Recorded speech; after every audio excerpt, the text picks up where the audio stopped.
Salve, salve nação rubro-negra! Mais um vídeo do canal Marquinhos Fla Assunção. Nesse vídeo eu vou fazer alguns comentários, vou tecer algumas opiniões sobre o jogo de ontem, que o Flamengo ganhou o Boa Vista por 3-0. Falarei também sobre a reunião do Conselho Técnico da CBF, que impacta diretamente aos clubes. Trarei novidades sobre o brasileiro, falando de Flamengo. Falarei também na divulgação pela FEG das próximas rodadas do Campeonato Carioca na sua Taça Guanabara.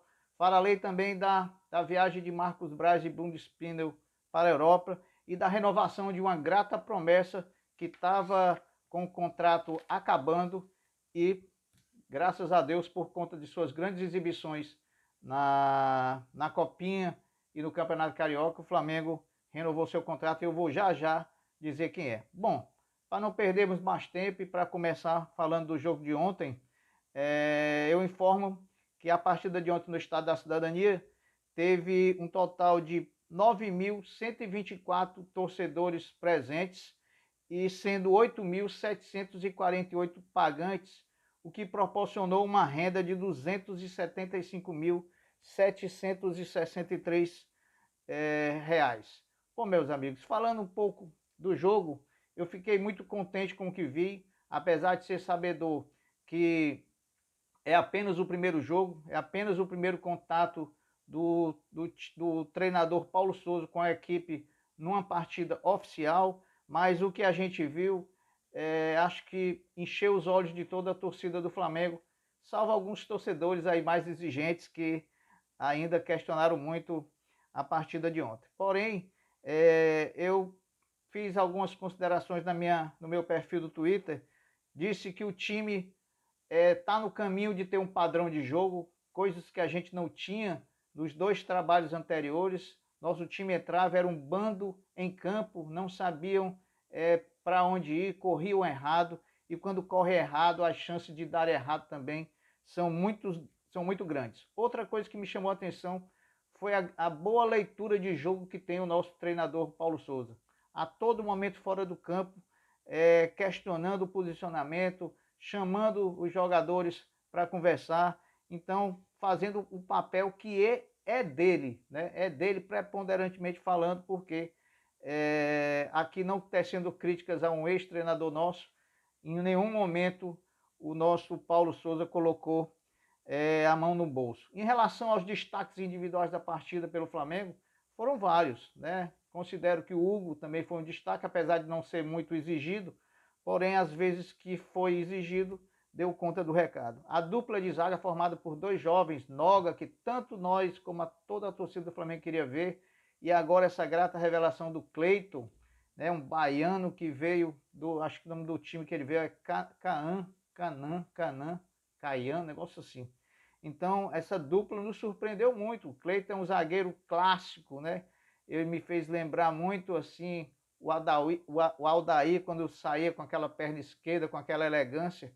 E o Cleiton tem, sim, essa elegância no jogar. Achei que foi muito bem essa dupla de zaga. Gostei também do Thiago Maia no meio. Gostei do Marinho, na estreia do Marinho, um pouco, às vezes, até corroborando com o que o nosso treinador falou, tomando decisões erradas, e isso aí, com o tempo, o treinador vai ajustando. Principalmente gostamos também do Vitinho, pela postura, né? Diferentemente de outras situações, que o Vitinho se acomodava no campo, dormia, era sonolento, e ontem foi um campeão de roubo de bolas, foi um campeão de dribles, foi um campeão de assistências, e encheu os nossos olhos. Que quem dera a gente tem o Vitinho por muito mais partidas como aquela que ele desempenhou ontem, fazendo com que o Flamengo dê um salto de qualidade. Outra coisa que é de se elogiar no nosso treinador foi a qualidade da entrevista coletiva, meus amigos. A entrevista coletiva do Paulo Souza, ela é esclarecedora. Tudo que ele foi perguntado foi respondido, e com detalhes, né? Mesmo assim, o treinador não se deixou entrar no oba-oba. Quando foi perguntado sobre o que ele achava da grande exibição do Marinho, ele colocou um pano quente e disse: Marinho foi bem, mas teve erros também, né? Acelerou quando não podia acelerar, se precipitou em algumas situações, e nisso denota que o nosso treinador tem um pé no chão, que não está naquele oba-oba, porque ele podia muito bem dormir em cima do resultado e dizer que 3-0 tinha sido mágico, tinha sido sensacional. Lógico que foi um resultado muito bom até para dar início nessa sequência que ele vai ter agora como treinador do Flamengo. Teve uma estratégia de jogo, colocou alguns jogadores que surpreendeu a todo mundo, fez todo mundo, aqueles que especulavam escalações durante o dia de ontem, todos erraram categoricamente. Ninguém passou nem perto da escalação que o Paulo Souza começou jogando. Enfim, deixou no banco alguns jogadores que eu acho que ele considera mais perto da titularidade e vai os colocar diante do Fluminense no próximo domingo no Engenhão. Outra coisa, o Flamengo já voltou a treinar. Hoje os jogadores estavam escalados para voltar ao Ninho do Urubu a partir das 15 horas. Aqueles que jogaram por mais de um tempo fariam treino regenerativos e os demais que não entraram, que não participaram da partida, fariam treinos normais com vistas e olhos voltados para o Fla-Flu. Outra coisa, em relação ao time, mais ou menos é isso, a gente ficou muito satisfeito com o desempenho, com a desenvoltura, com a vontade, com o preparo físico, mesmo a gente sabendo que a musculatura ainda está muito presa e vai se soltando aos poucos com o passar dos jogos. Mesmo assim, acho que o saldo foi amplamente positivo.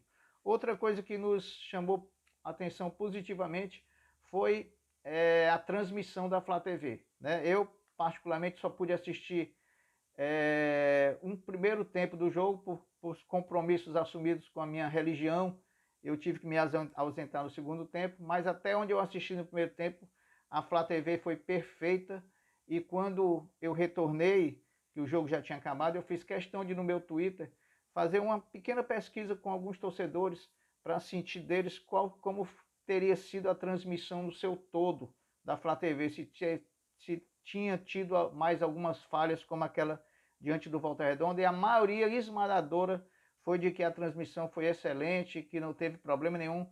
Uns 2 ou 3 que adiantaram algum problema, mas eu até os falei no Twitter de que eles procurassem ver a qualidade da internet que eles estavam colocando na transmissão, porque se a internet for de baixa potência, fatalmente não vai carregar a página da Flá TV, muito menos uma transmissão ao vivo. Então, isso também foi um grande ganho e eu denoto como muito importante. Saindo do campo e bola de ontem, vamos passar a trazer algumas notícias que eu considerei importantes e que vale a pena a torcida do Flamengo ficar ciente. Ontem, quarta-feira, reuniu-se na CBF o Conselho Técnico do Campeonato Brasileiro, aquele que toma as decisões, que delibera sobre tudo que diz respeito à competição mais importante desse país, que é o Campeonato Brasileiro.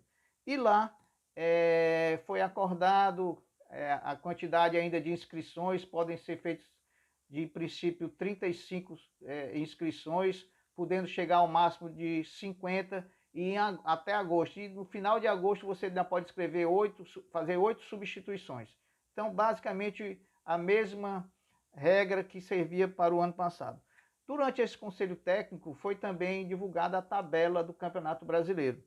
E eu trouxe aqui, para vocês terem uma ideia, as 10 primeiras rodadas do Flamengo no Campeonato Brasileiro de 2022. São 10 jogos um pouco até difíceis, eu considerei como tal. O Flamengo estreia fora de casa contra o Atlético Goianiense, depois pega o São Paulo em casa, sai para enfrentar o Atlético Paranaense lá em Curitiba, volta ao Maracanã para enfrentar o Palmeiras, fica de novo novamente no Rio de Janeiro para enfrentar o Botafogo, depois sai para enfrentar o Ceará, joga com o Goiás em casa, depois enfrenta o Fluminense também em casa e na 10ª rodada enfrenta o Bragantino lá em Bragança Paulista. Então eu considero as 10 primeiras rodadas muito difíceis, afinal o Flamengo enfrenta São Paulo, Atlético Paranaense, Palmeiras, Ceará fora e Bragantino fora. Então são jogos não fáceis, mas que o Flamengo tem totais condições de largar muito bem nessa competição. Desse mesmo conselho técnico, meus amigos, cabe a mim informar-lhes que,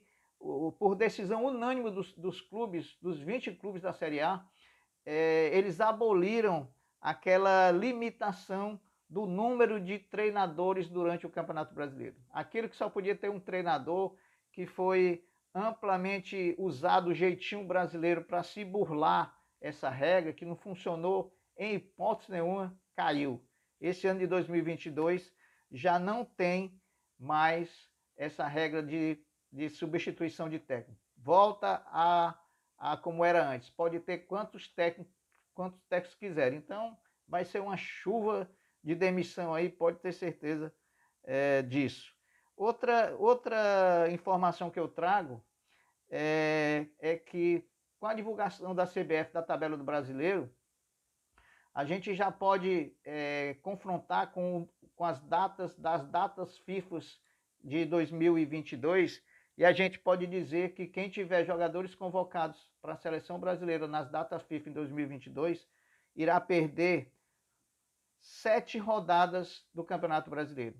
A oitava, a nona, a décima, a 11ª e a 12ª rodada em junho, que é uma data FIFA longa, a 27ª e a 28ª do Campeonato Brasileiro. Sem falar, pessoal, que muita gente está esquecendo esse detalhe, a Copa do Mundo começa dia 23 de novembro, 22, e o Campeonato Brasileiro termina dia 15.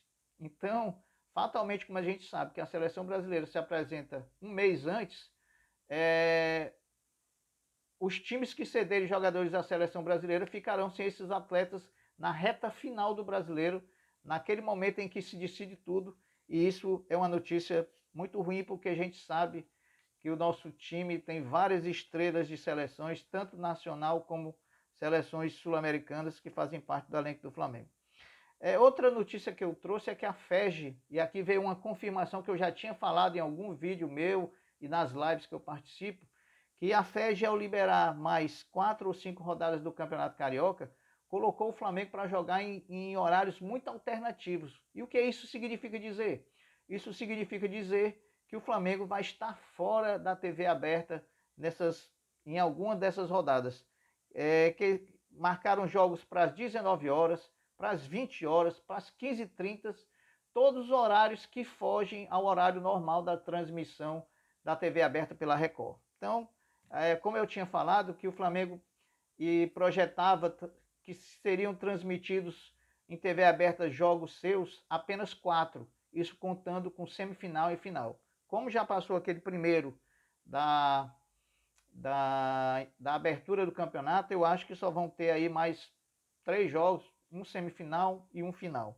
Então isso é lamentável para a grande massa rubro-negra de torcedores que não tem a condição financeira de ter uma TV paga. Não, uma TV paga.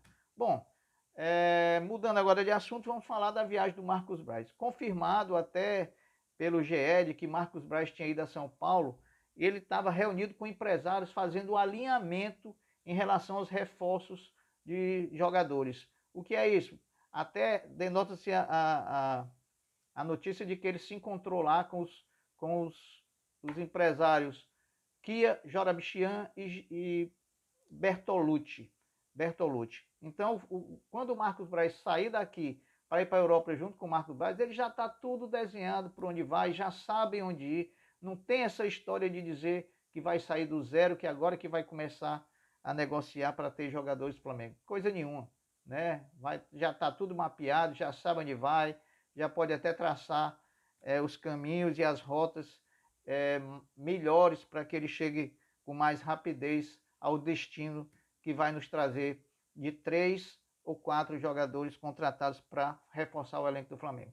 Bom, para finalizar esse resumo de notícias e de informações que eu estou tentando trazer todos os dias aqui para deixar os meus inscritos bem informados, o Flamengo anunciou a renovação do contrato do lateral esquerdo da base, Marcos Paulo, né? A nossa revelação do Campeonato Carioca da Copinha, um jogador que nos chamou muita atenção e que muito boa parte da torcida já queria que ele subisse aos profissionais e fosse fazer parte daquela numeração oficial de que foi divulgada pelo Flamengo, que infelizmente não foi. Marcos Paulo renovou por 18 meses o contrato.